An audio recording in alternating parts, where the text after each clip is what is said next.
Les proches aidants, ce sont tellement de gens différents.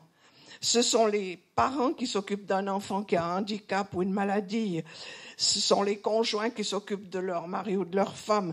Ce sont aussi les enfants qui prennent soin de leurs parents vieillissants.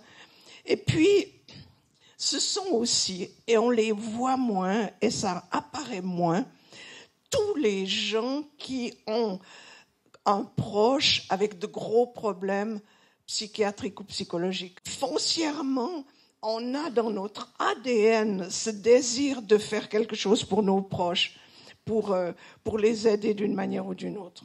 Ce qui est frappant dans le parcours des proches aidants, c'est qu'il est différent pour chaque personne et qu'il n'y a pas de recette, on ne peut pas dire voilà ce qu'il faut faire, voilà comment il faut le faire. Alors c'est vrai qu'être un proche aidant, ça n'est pas simple.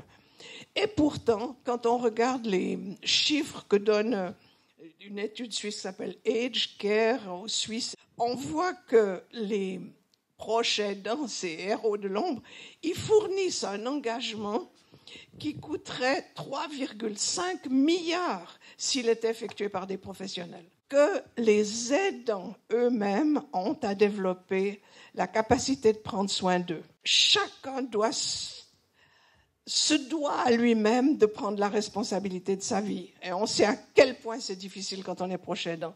Mais ça veut dire quoi? Ça veut dire apprendre à honorer ses propres limites. C'est important de décider si on va dire oui ou non aux demandes qui nous sont faites. Honorer ses propres limites, c'est encore reconnaître que parfois on n'a plus les compétences nécessaires. C'est-à-dire qu'il est essentiel de demander de l'aide à certains moments. Oser sa vie, c'est ouvrir son cœur, ses bras, ses yeux. C'est dire oui malgré l'inconnu. C'est accepter de prendre la route sans carte ni boussole. C'est aller à la rencontre de soi, des autres et du monde. C'est ce que font tous les proches aidants, ces héros de l'ombre.